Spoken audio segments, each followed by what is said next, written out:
Anda bersama Brother Fai di channel Malam Mistik, sebuah rancangan audio dan video cerita seram dan mistik. Semoga anda semua terhibur.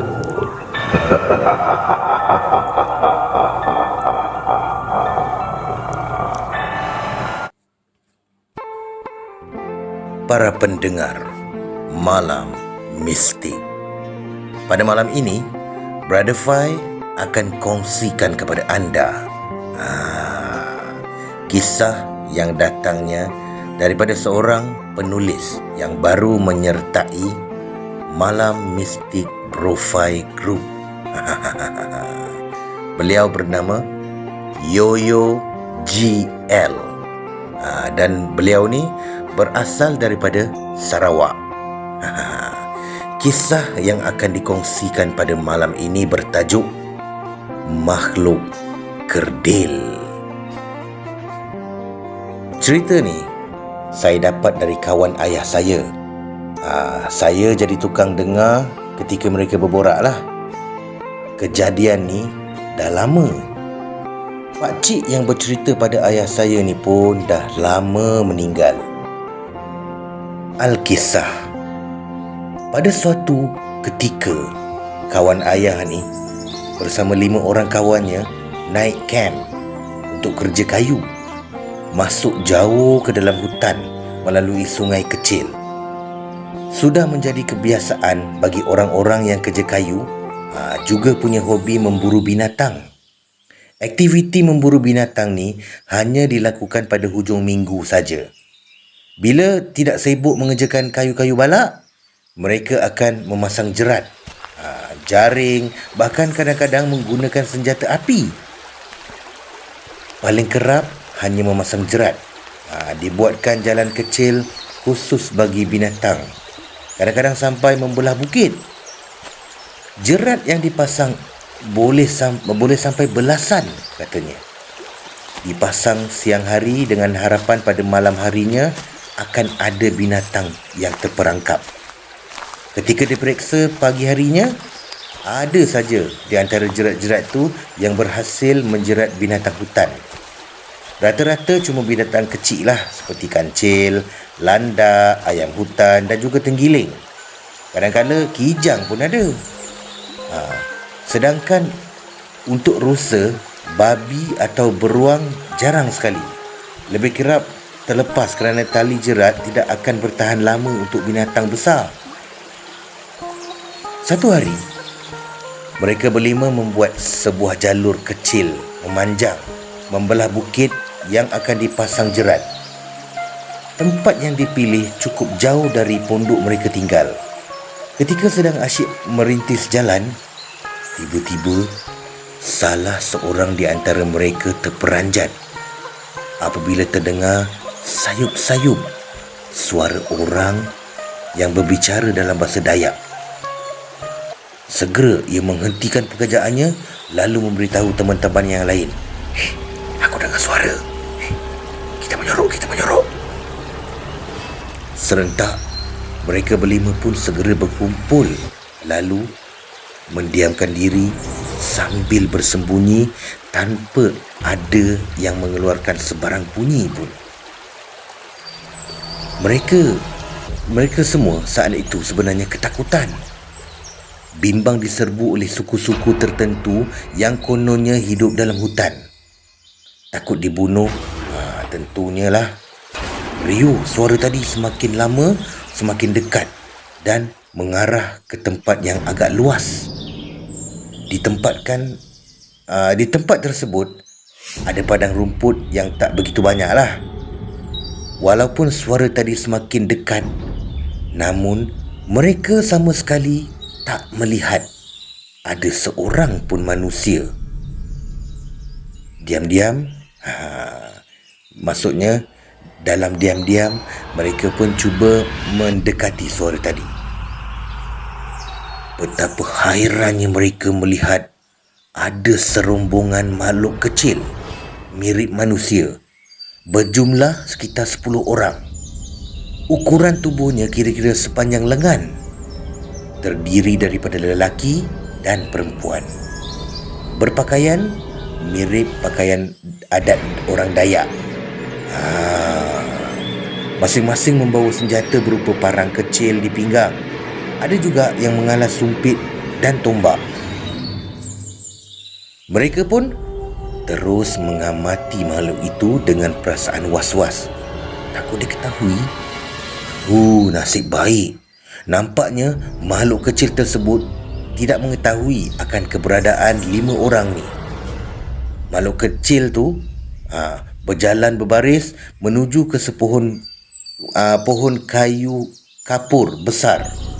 Katanya di sini. Setibanya di akar pohon yang disebut orang bandir kapur, makhluk kedil tersebut seorang demi seorang melompat masuk ke celahnya dan menghilangkan diri. Mereka semua yang menyaksikan perkara itu rasa kehairanan bercampur rasa takut, lalu membuat keputusan untuk segera pulang saja ke pondok. Dalam diam-diam, mereka lalu melangkah pulang, menyusuri bekas rintisan yang tadi dibuat sebahagiannya lah. Tak jauh dari tempat mereka tadi, mereka terkejut kerana di depan mereka bertembung dengan seorang lagi makhluk yang sama. Kemungkinan tertinggal dari rombongan tu lah. Dia tak membawa senjata apa-apa. Tentu saja makhluk kedil ni berusaha larikan diri sambil menjerit. Tak ingin diketahui oleh teman-temannya. Mereka kelima orang ni berusaha menangkapnya. Tak begitu sukar. Makhluk kecil tersebut berjaya ditangkap. Mulutnya pun segera ditutup rapat agar tidak lagi bersuara. Tangan dan kakinya lalu diikat, dibungkus dengan dedaunan, lalu cepat-cepat dibawa pulang. Setibanya di pondok, ikatan makhluk kedil tu kemudian dibuka, lalu dimasukkan ke dalam kurungan kancil yang masih kosong. Saat itu, mereka semua baru tahu bahawa makhluk kedil yang tertangkap ni ialah perempuan. Jika diamati dengan teliti, ternyata lebih mirip monyet. Bezanya, dia tak berbulu. Dalam kurungan tu, makhluk kedil ni sangat ketakutan dan menangis seperti manusia. Ketika diajak bercakap, dia tak mau menjawab. Entahkan dia faham ke atau tak tahulah kan. Memang dia tak mau cakap dengan manusia. Diberi makanan pun dia tak mau. Kelima orang ni merasa menyesal kerana telah menangkapnya. Serba salah juga sebenarnya. Kalau dibiarkan, takut menjerit. Mereka bimbang makhluk kecil ni memanggil teman-temannya yang lain untuk menyerang mereka. Maka terjadilah perdebatan kecil di antara mereka berlima. Ada yang ingin supaya makhluk kedil ni dilepaskan, dan ada juga yang menyarankan dibunuh saja biar selesai dekat situ. Kerana kesian, pada akhirnya disetujui agar makhluk kedil ni dilepaskan saja ke tempat asalnya. Akan tetapi, kerana tempat menangkap tadi cukup jauh dari dan hari pun sudah masuk lewat petang, bahkan hampir gelap lah. Jadi mereka pun merancang untuk melepaskannya esok saja.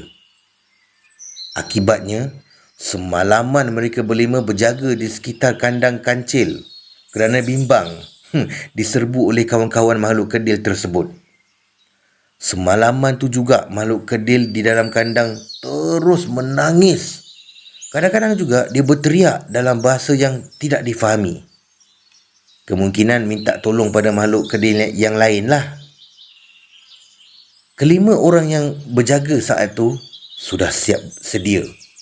Parang tajam, tombak sampai senapang pun tersedia tunggu untuk digunakan saja.